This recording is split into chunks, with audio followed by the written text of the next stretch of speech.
Hey, I want to guys, ask the if you want to question. submit those. Yeah, do it now. Submit them now, man, because you guys do 100,000 because they're cards. You got a leading. million cards They're next. leading on to Kanto, so surely they're not just going to go, here's a random battle deck. Like, surely there's going to have to be something to do with Kanto. If they're bringing out the WotC-based starters, you Pikachu, got to be. So there's more expansions, right, to Sword and Shield.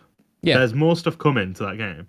Do you think they do that and they announce something like where you go back to Kanto like in the future? In Sword and Shield. That'd be sick. Yeah. Go back to Kanto in the future. That hurts my So head. so not Kanto as we do it. You know, like the Let's Go Eevee and Let's Go Pikachu. You played the same storyline, so you go back like maybe it's 25 years since you was in Kanto.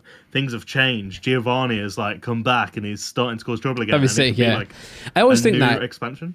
You know how everyone's asking for like Diamond and Pearl remakes? I'm thinking like what would be better is if they go back to Sinnoh and build a game that's like Sword and Shield, but part 2, a continuation. So it's not just the same game again. It's new style, but it's the continuation. What's interesting, by the way? Black and White 2 was one of the best. Yeah. Read that. That was a That's sequel. interesting. That's interesting. Yeah, this here, look. So what is interesting is that this is a release countdown to October 8th, 2021, and it's ending at the Kanto region. Last month, we discovered that the real 25th anniversary set would release on October 8th. We think that it's not a coincidence. It would work perfectly as a countdown to celebrate the 25th anniversary of Pokemon TCG. It will be 25 years old on October 20th, 2021. So that's very On, yeah. Obviously, come on. It's going to be something big, huge. I think the Pokemon Company have just bought that area of Japan and they're just actually remodeling it to like one-to-one scale model of Kanto. What, where you can actually go catch Pokemon? So people are like dressed up as Pokemon. Bro, they've got $100 billion. They can probably do it. I hope that before we die, before us 3 die, they do release the VR Pokemon world. I mean, it's been real. I've got so to. good. Yeah. Like, Have you played much VR? Nah, never. Oh, stuff What like I've done is Vader I've done Immortal, like Beat Saber, so good. I've done VR stuff like in like America, like malls where they walk you around and like do like dinosaur stuff. It's cool though. But I guess last question to finish off this little segment is: Do you think they will, and do you now think they could reprint what's the era Pokemon cards? I think they might do it as part of the set. Like, if they release those Pokemon that they've got as jumbos in like boost packs as like maybe hyper rares or something. Yeah, Like, and I think they have the distinction with the 25 stamp. I don't mean obviously like evolutions. I just mean like literal straight up updated a little bit of like artwork, but straight up like same HP as the original. But they probably can't, right? Nah, they can do promos, like they can do the jumbos. They could even do like different sorts of promo, maybe with a stamp or slight differences.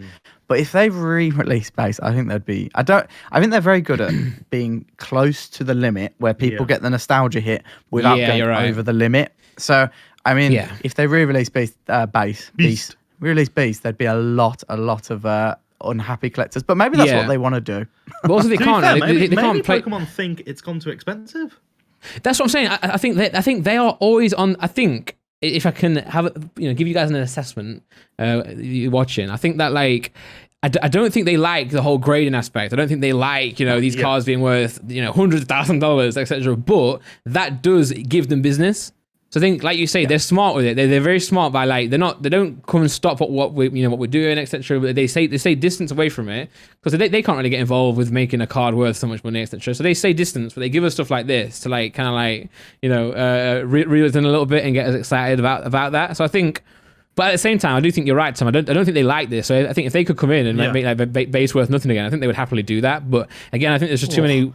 I think there's too many odd ways to do it. There's just not one to that really extreme. salty guy at the Pokemon Company. Nah, not to that extreme. Not to that extreme. I think they'll go close to the line. I don't think they'd ever overstep. If they're overstepped, then they're just going to lose collectors who have been in the hobby for a long, long time. Yeah. So they've got to be really close. I think at the same time, I don't think if they reprinted base set, I don't think obviously a lot of stuff would drop. But again, the original will keep the value because there's no way you can. I don't think there's a way you can replicate that era because the card stocks. Like I imagine it was more expensive back then to print those cards than it is now because they probably like streamlined it and found a system. So I feel like they would never match it. So I feel like that stuff would still hold the value. But I think if they reprinted like base set or Neo or something, this would would go. It would be harder than Hidden Fates. It'd be harder than anything to ever find. And for them would like. I don't think the prices would drop massively because I think you can't even be able to get hold of this new stuff. The scalpers will go crazy. So I think that's the reason they probably won't do it. But again, match that with like the HP. They can't put these in a deck. They need to do like a Neo Revolution of like evolutions. Yeah. Yeah, well, that's that then. I think it's interesting to think about. I think I do enjoy this though. I do enjoy them not like putting more of a nod back to the original sets in a way that's different to Evolutions. Because again, I know Evolutions is hyped right now, but when I opened it a bit when it first came out, but I can't say it's one of my favorite sets, or I can't even say I like the set. To put it blunt. The last card I destroyed was an Evolutions card. And that was, if you want a collector's tip on this, collect the first lot of jumbos because no one's gonna get them. Yeah, everyone's going to be hyped for the end, and then they'll want a full collection. Yeah, and then they won't be released. So if you want, because the first lot are dead, if you want my honest opinion, buy the 3 or 4. And if you're a scalper, go and use this advice. It'd really help you out. But keep the 3 or 4, and then just wait for people to get hyped about the other jumbos. And if you want my collector's tip, which isn't about making money, just buy loads of those binders because that's a sick way to store jumbos. Yeah, or buy a Digimon, right? Yeah. If it. Digimon's getting too much talk on this we love podcast. This. We love this. The first edition. Oh, we're called the First Edition Podcast. I need to tell you something I bought, actually. I bought first edition stamped, the Digimon box that I opened, the Digimon very first box from 99. Someone sold me a full set of the entire set, like mass set, first edition stamps. And I'm like, PSA don't make these, but I'm going to make them. Oh, actually, you don't mean like a stamped card, you mean an actual stamp? Like no, so they're cards, but they've got like a weird I don't even know how to describe it. It looks like a microchip like pressed into them, like a gold microchip shape. That's their first edition stamp, like the limited edition print run. So I'm super gassed about that. Yeah, I just realised my fan's been like blown into my mic, so there's been a bit of interference. Oh, I'm Randolph. I've got so many fans. Just go on with like big leaves. God damn it! Right.